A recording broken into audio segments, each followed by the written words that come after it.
Hey Namibia, and hello friends. If you haven't figured it out yet, we are in Namibia, which is on the opposite side from Mozambique in southern Africa. We were in Mozambique last time, remember? So Mozambique is on the southeastern coast, and its eastern border is the Indian Ocean. At the other end of that southern jawline of the African continent, there is Namibia, sharing its western border with the Atlantic Ocean. Jawline. Well, that's an interesting way to describe it, but it works. I guess it works. That actually brings us to our proverb, which also talks about body parts, funny enough. Our Namibian proverb goes like this: when a tiny toe is hurting, the whole body stoops down to attend to it. I think every part of the body is vital, but I don't know how. Have you stepped on a Lego brick? Have you hit your toe on a stone? No, I understand. It makes sense. I'm just trying to say, what's the purpose of the proverb? I think it could be more like a very tiny, insignificant part is enough to stop the entire system. But funny enough, I always interpret everything like with work or something. And work, I mean like 9 to 5 or whatever hour you work.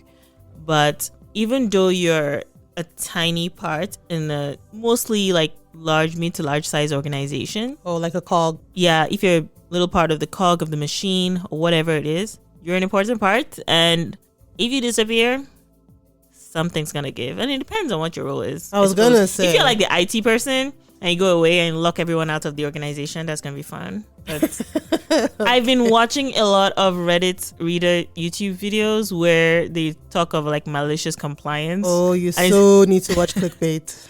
And it's like malicious compliance. And someone always, don't piss off the IT guy, okay? That's all I'm going to say. Never, ever piss off the IT guy. Alrighty. Yeah. So in Namibia, we are trying something a little different because we are going to try a dessert, and it's called Malva Pudding. Malva Pudding's origins are actually in South Africa, but it is also a very popular dessert in Namibia, and it has become part of its own cuisine. So we thought, why not? It's about time for another dessert, right? So let's tell you a little bit about Namibia. There are German influences in Namibian cuisine, actually, and that's because what is Namibia today actually became a German colony in 1884. At that time, the German colonial authority called present-day Namibia German Southwest Africa. That was a mouthful. Very imaginative, quote unquote. Very original. Actually, can I just say that when I was thinking of how to describe like this situation, I didn't want to just say the Germans, and I was like colonizer, but I was like, I need a more neutral word for that. Anyhow, back to what we're saying. Namibia was a German colony, and it was a pretty brutal, I guess, rule. Colonialism across Africa in general was pretty brutal. Some were worse than others. Germany's rule of colonialism over Namibia was also definitely brutal and even led to a genocide of indigenous people. The German government formally apologized for this in 2004. Then after World War I, let's lift it up a little bit. Then after World War I, a South African general called Louis Botha deposed German rule, and Southwest Africa, in quotes, came under South African rule. As an aside, Louis Botha became South Africa's first prime minister. When South Africa rolled out apartheid, they imposed it on this regime in the 1940s, and people started fighting back against apartheid. With all of this uprising, there was a war that was called the South African Border War. It started in 1969 and ended in 1990, several decades. And it was in 1990 that Namibia finally achieved its independence from South Africa. In 1968, the nation was named Namibia after the Namib Desert, which runs along Namibia's coast. Namibia borders Zambia and Angola to the north, Botswana to the east, and South Africa in the southeast. The Atlantic Ocean borders it to the west. Now, if you look at a map of Africa, you'll see that Namibia is right next to Botswana horizontally, and just above Botswana, there is a thin line, which is the Zambezi River, that separates Namibia from Zimbabwe. So, Namibia doesn't share an actual border with Zimbabwe, but the distance of the river that separates the two countries is only 650 feet. Namibia has a population of 2.5 million and the capital city is Windhoek. So almost every time we talk about food in an African country, there's a common mix of indigenous African ingredients with colonial influences and foods from neighboring countries thrown in. That's the same with Namibia. So, I wasn't going to say anything different. It might have sounded like we're going somewhere. No, but no. It's exactly the same in Namibia. Namibian cuisine is also influenced by its German heritage and its proximity to South Africa. So depending on where you go, you'll find food with German origins like salted bread rolls, sauerkraut. My friend, you should go to Germany. Give me a second. Like salted bread rolls, sauerkraut, apple strudel, Black Forest gâteau, and German apple cake. You'll also find biltong, which is South African dried meat that has been marinated in salt and vinegar. There's also potjiekos, which is spelled nothing like how it sounds. It is spelled potjiekos. Spelled nothing like how it sounds. Potjiekos. It is a South African meat and vegetable dish that you cook slowly in a 3-legged pot, usually outside. So apart from potjiekos, you can also find oshitima, which is a South African pap. We've talked about pap a couple of times. You eat it with vegetables and stew a lot of the time. There's also okuki, which is also called fat cakes in different parts of Southern Africa. We mentioned fat cakes in our special on coffee and donuts, so go listen if you haven't yet. Yay! There's kapana, which is grilled beef that you eat with chopped onions and tomatoes. Dried meat is definitely a big thing in Namibia. You can find wild game, which is seasoned and dried, and it's basically seasoned and cooked over an open fire until it's dried out. Actually, that wild game is called udingi. And then if you want fish, there's a type of bream available from the Zambezi River. I'm not really a big fan of bream. I think bream is one fatty fish I had once. I was very upset. Anyway. And then you have mopani worms. Mopani worms are actually caterpillars that you find on the mopani tree in Southern Africa. And we had talked about this a long time ago. I think when we were in Botswana, I think. And we had talked about how in Southern Africa they eat these worms. And a friend of mine had them and was so excited to make it. I said, okay, this is the perfect opportunity to make it. Only for me to get to the African store and find out that what we thought, or what my friend told us was mopani worms, was actually a different kind of worm from the Congo or somewhere, I think. So yeah, no mopani worms, but you can eat it with dried, or you can have them with tomato sauce and sometimes with chopped potatoes. You know what? It sounds delicious, but I never want to try it. Thank you. It doesn't sound delicious, but I want to try it anyway.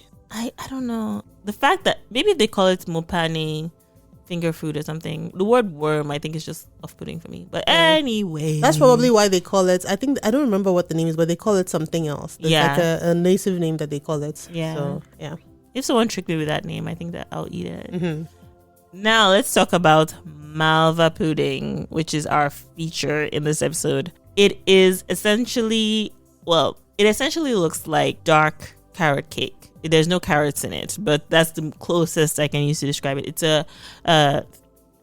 it's like spongy. It's a spongy, springy dense cake that is brown in color, and it's usually eaten with custard or ice cream.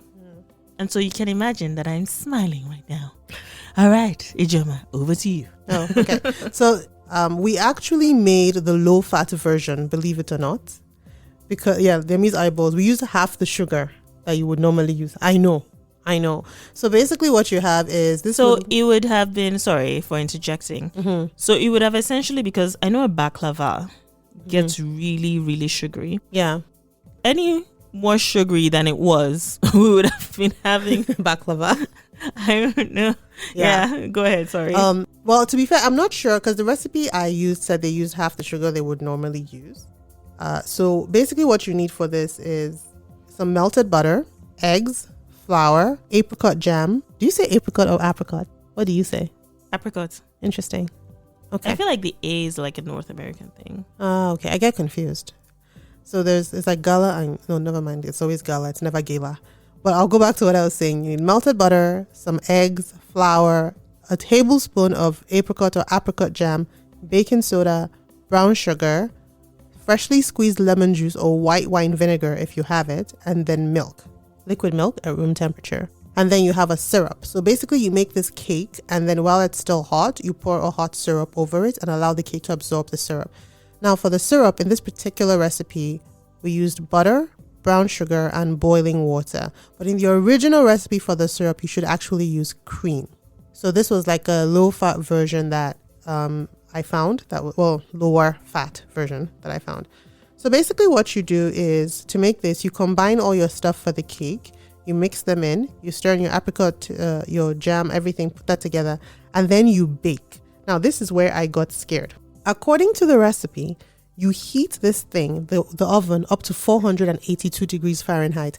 And that's, if you bake a cake or anything, standard baking temperature is 350.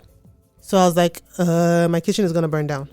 But then what you do is you cook it at this temperature for about 10 minutes. So it's almost like the sauteing effect, like a heating. Yeah. So it cooks at high heat, and then you lower the heat, and then you cook at lower heat. It's almost like you brown the top. Exactly. And then cook the insides. Exactly.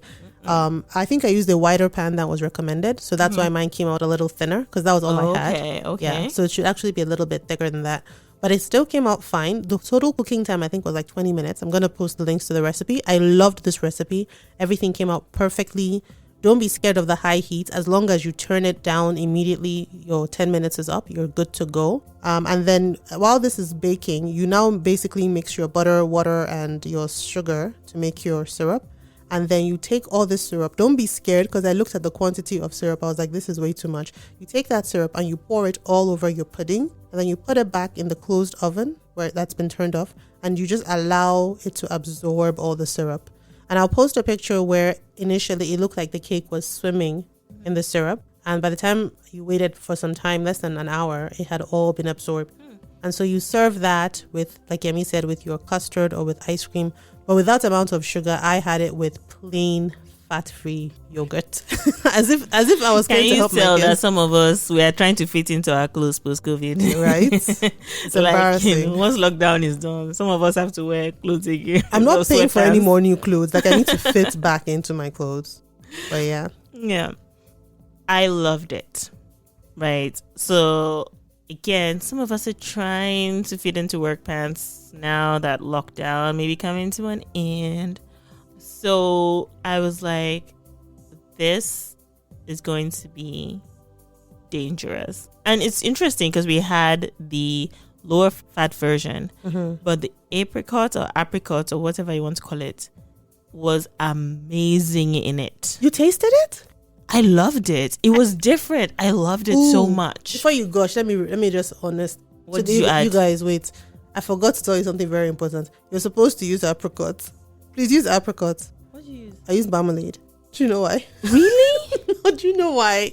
Because you only need it. We don't eat jam in my house, right? And so we didn't have any. So I went to get some of this apricot jam. And I saw the apricot jam. But I'm like, I only need a tablespoon for this thing. And it's expensive. And I looked at the marmalade. And it's like half the price. And I found out that marmalade is a good substitute if you don't have apricot jam. It tasted really, like I almost felt like I was tasting apricots in there. Or apricots, whatever. And you didn't know it was them until I said it, right? No. Interesting, because I didn't taste anything at all. No, because I kept wondering what was in it, right? Like, so ideally, if no one had told me anything, I would have been like, it was banana with honey. If I had to hazard a guess. But I was like, there's something off. And so when you described the apricots when we were starting on apricot, God, sorry, I've messed with your head now. You've messed with my head now. when we described the fruits, I was like, oh, that must have been what it was. Regardless, my people,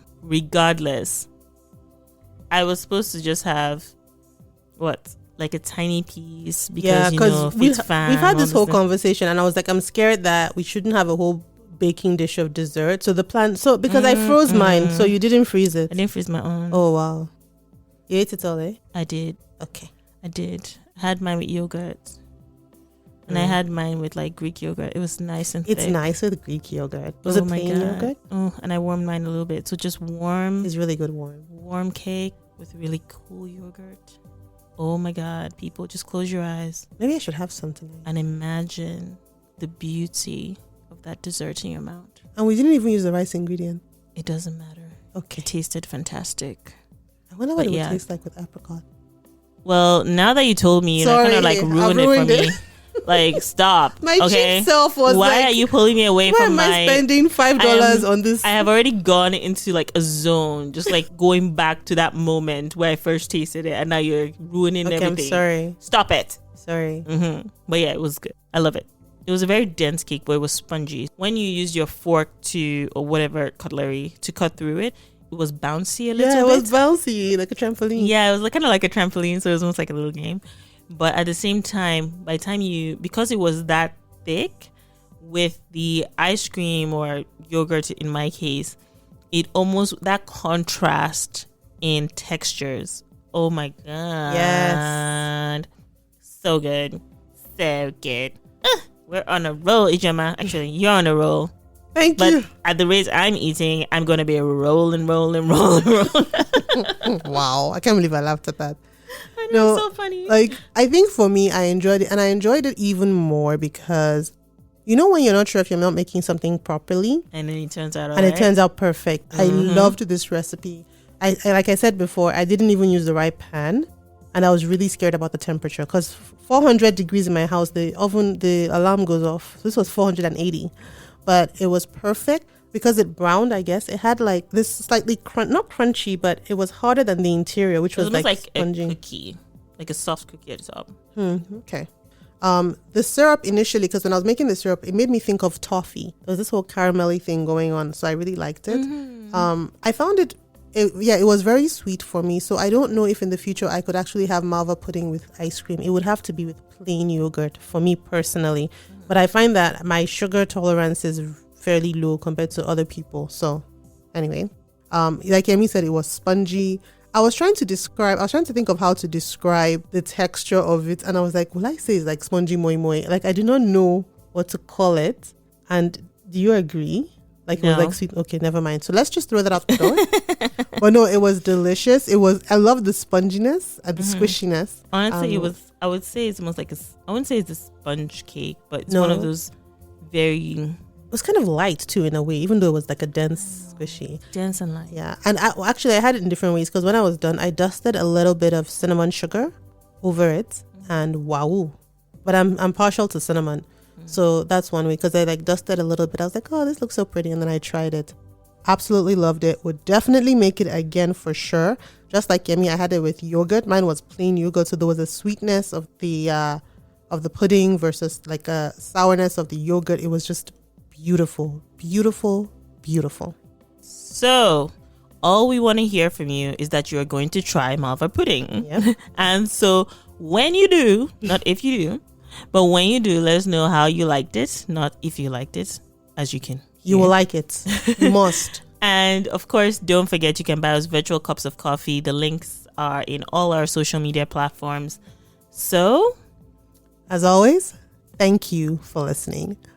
We're grateful to have you as our audience, and we are grateful for the opportunity to continue to tell you African stories. These stories already exist. We're just the vessels that bring them to you. Till next time, bye. Bye.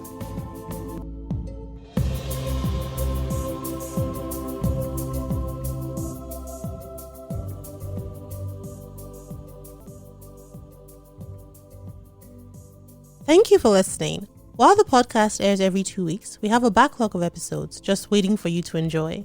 The show is a collaboration between Tunuka Media and 234 Pantry. Africa in My Kitchen is produced by Tunuka Media and co-hosted with 234 Pantry. So while on Instagram, visit both Tunuka Media and 234 Pantry.